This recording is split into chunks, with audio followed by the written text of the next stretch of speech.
Assalamualaikum warahmatullahi wabarakatuh. Selamat siang dan salam sejahtera bagi kita semua. Terima kasih atas waktu dan kesempatan yang telah diberikan kepada saya pada siang hari ini. Sebelumnya, izinkan saya untuk memperkenalkan diri.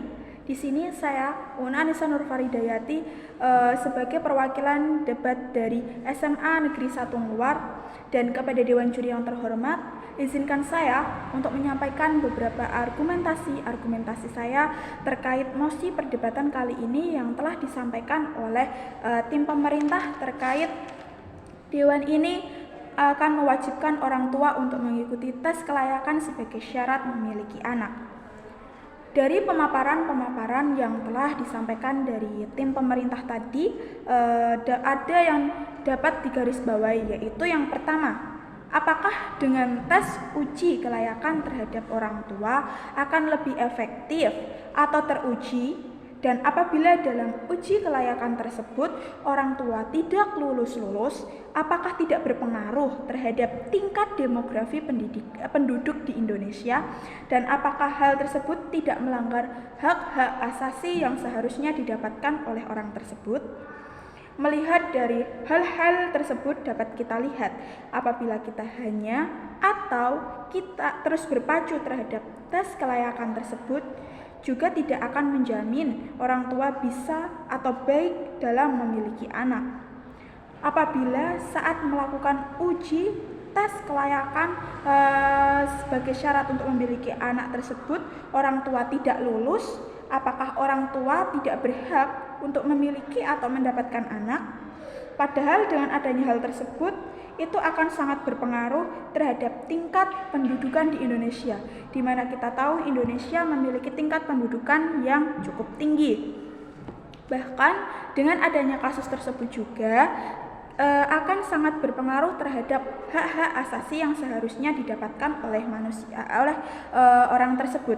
Dengan adanya hal tersebut, hak-hak yang semestinya didapatkannya oleh dirinya tidak dapat tercapai karena adanya standar kelayakan tersebut.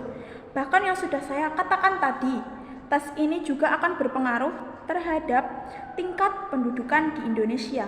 Salah satunya adalah berkurangnya sumber daya manusia yang lebih kreatif dan inovatif.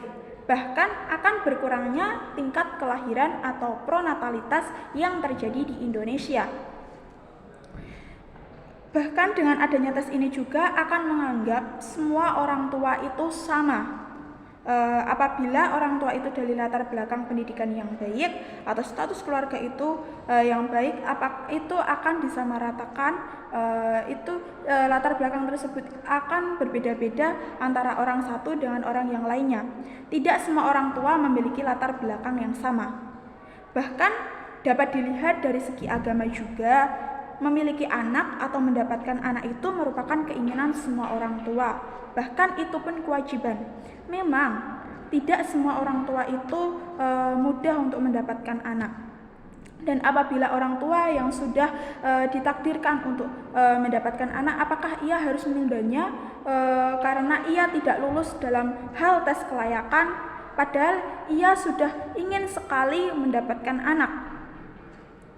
Dan tidak ada orang tua yang tidak ingin memiliki anak. Dengan berjalannya waktu, orang tua juga akan mengetahui bagaimana ia harus mengurus anaknya. Bahkan ia juga dapat bertanya kepada orang tua atau orang yang lebih berpengalaman terhadap dalam hal pengurusan anak itu sendiri. Tak sedikit orang tua mendidik sang anak dengan lembut dan juga dengan kasih sayang. Karena banyak orang yang beranggapan dengan memiliki anak itu banyak orang tua yang mendidiknya dengan cara yang kasar, baik itu dengan pukulan ataupun dengan kata-kata yang cukup kasar dan dapat menyakiti sang anak. Maka dari itu saya tegaskan, saya sangat-sangat tidak setuju dengan adanya tes kelayakan sebagai syarat untuk memiliki anak. Dengan adanya tes tersebut akan memiliki efek samping bagi orang tua yang hendak memiliki anak.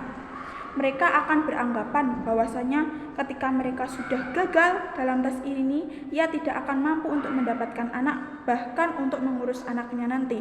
Karena ia merasa bahwa ia sangat-sangatlah kurang dalam hal pengurusan anak tersebut, karena dengan adanya standar tersebut orang tersebut akan berpikiran bahwasanya saya itu ada di bawah standar-standar yang telah ditetapkan dalam tes kelayakan tersebut. Ia akan lebih dulu down, bahkan tidak akan bersemangat lagi karena ia terus beranggapan seperti itu.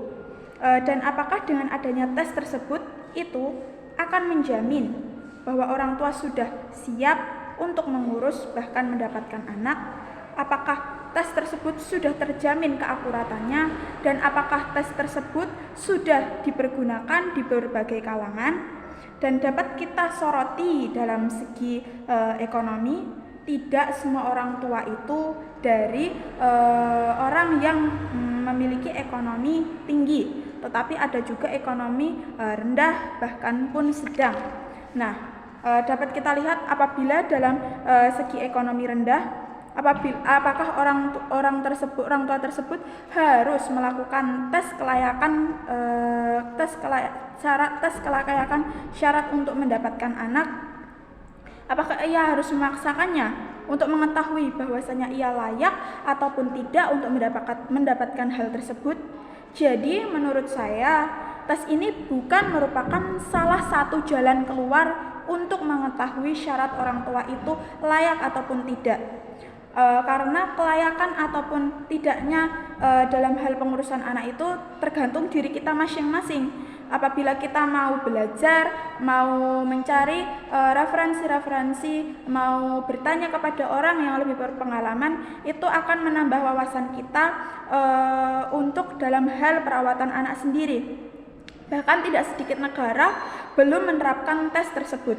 Jadi tes tersebut menurut saya bukan merupakan jalan yang harus ditempuh. Maka dari itu saya tegaskan sekali lagi bahwasanya saya tidak setuju dan tidak mendukung terkait mosi perdebatan kali ini.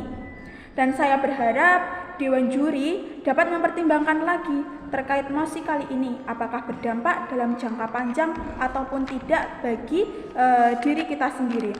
Dan terima kasih. Kiranya cukup itu saja yang dapat saya sampaikan. Apabila ada perkataan atau ucapan saya yang kurang berkenan, saya mohon maaf yang sebesar-besarnya. Saya akhiri. Wassalamualaikum warahmatullahi wabarakatuh.